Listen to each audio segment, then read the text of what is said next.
Hello everyone, Clock Deliveries here.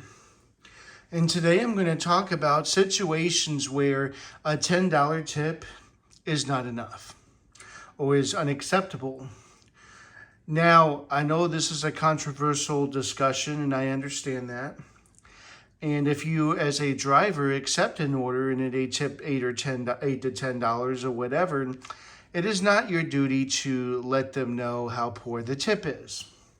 It is your job as a private contractor, or I should say a contractor, or a subcontractor, which in this particular situation, we are what we call subcontractors. We use DoorDash's platform to make money. We're not quite contractors, we are subcontractors. So without further ado, I'm going to give you situations where an $8 to $10 tip, for giggles, I'm just going to say it, where a $10 tip is unacceptable, okay? And is it the customer's fault? No, it's DoorDash's fault. If someone orders $30 or $40 worth of food and they tip $10, it's an excellent tip, period.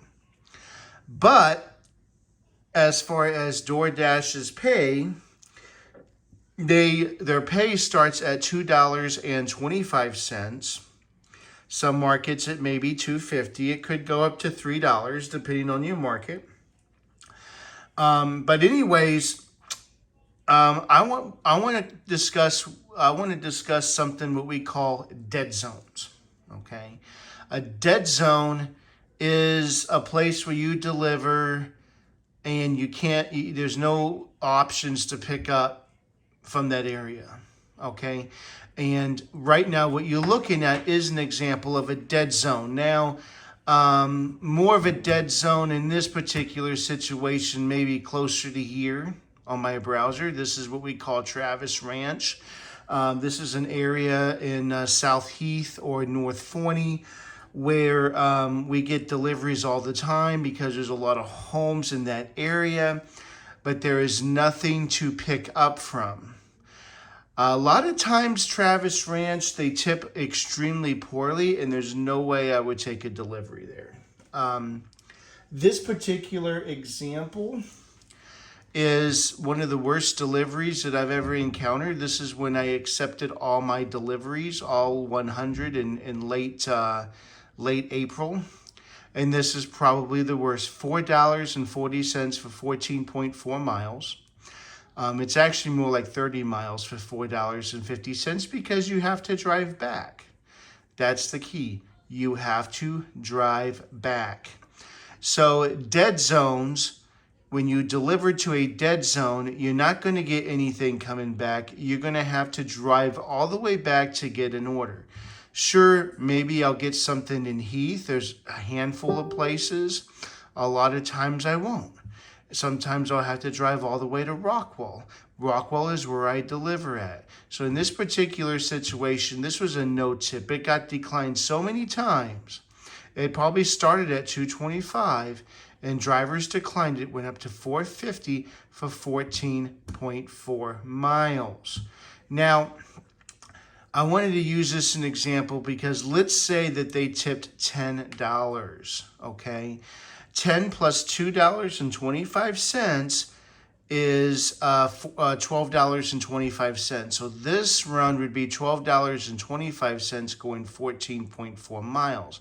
That's less than $1 per mile.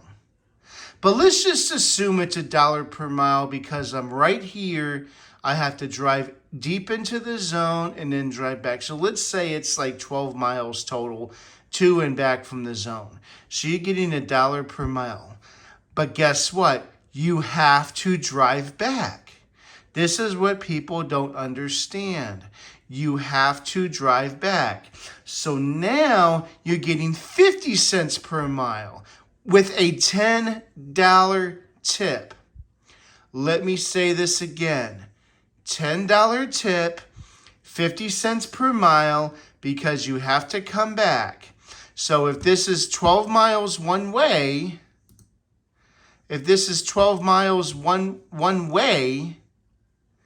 that's 24 miles both ways for $12.25. That's about 50 cents per mile. It costs, according to the government, it costs you 60 something cents per mile to operate a vehicle. This is an example when $10 tip is not appropriate. Does everyone understand where I'm coming from? Hopefully you do. Typically, Travis Ranch is 10 miles because Travis Ranch is like right here. We see these all the time in my zone. So it's about 10 miles from all the restaurants in Rockwell. That's a 20-mile round trip. If they tip you $10, which is really good, it's $12.25 going 20 miles. That's about 60 cents per mile. You're coming out even. Now, the car that I drive, I think I'm coming out ahead a little bit. But as I said before, I aim for 25 plus dollars an hour. I don't want to make any less than that. So even if they do tip $10, if I'm driving 24 miles round trip and picking up orders, I don't even know if I can pick up 2 orders an hour.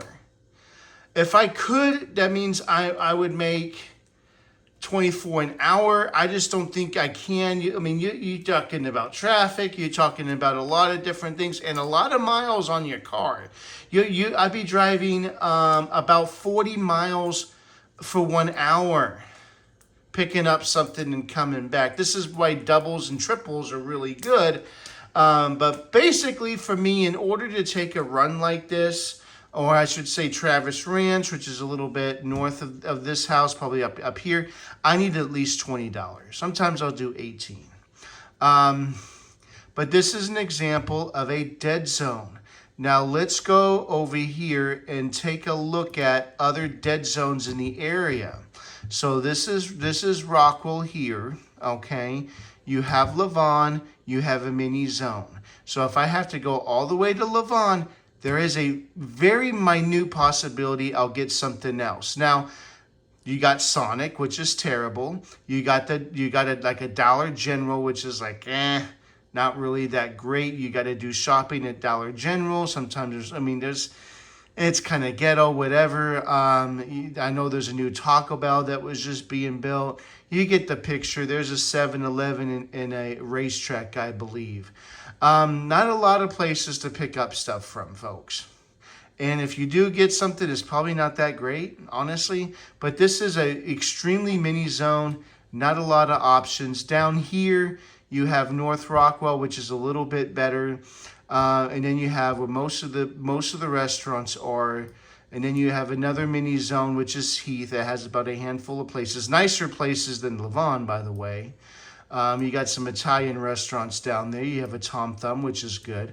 In Travis Ranch, you don't have anything, so it's a dead zone. Another dead zone is McKinnon Chisholm. There's nothing here as well, so this is a dead zone. Nevada, dead zone, nothing. I think there might be a Dollar General. Josephine, nothing. All these areas here, Cattle Mills, nothing. All these areas up here are what we call dead zones.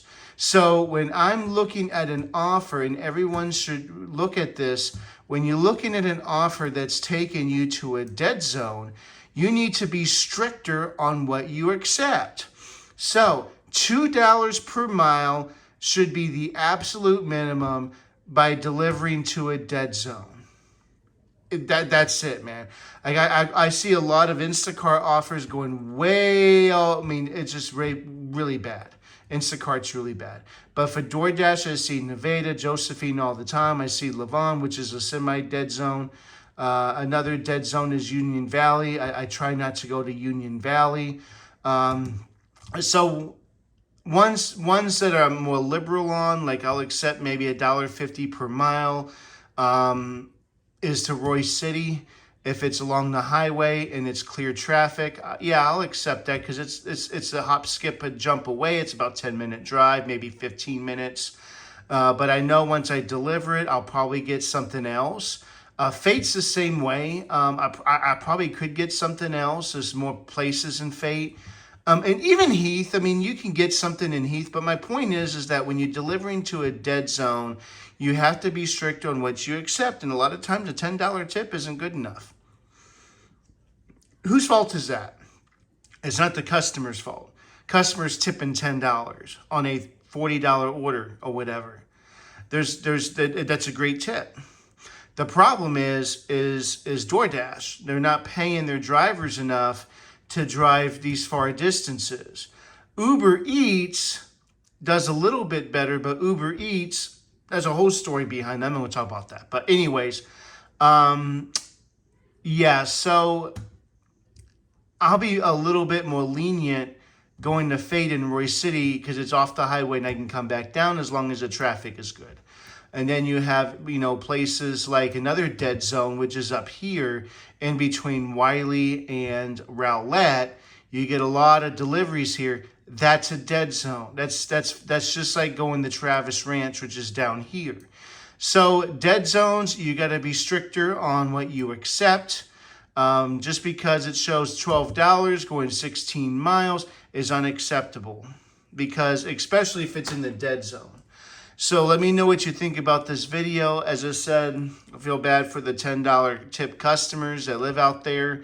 DoorDash just doesn't pay enough they'll pay $2.50 to go right in the zone to a business, and then they'll pay you $2.50 to go to Nevada and Josephine, or they'll give you $2.50 to McKiddum Chisholm or Travis Ranch. It's the same base pay. I don't agree with it.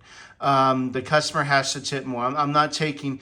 I mean, you've seen these videos. An $8 tip, someone was complaining about. A $5 tip, someone was complaining on a $20 order. Well, that $5 tip could have been the Travis Ranch. But it's not the customer's fault. It's the driver's fault for accepting the order. That driver who complained to the customer should be deactivated, and I believe he was. Don't accept an order if it's not worth it, folks.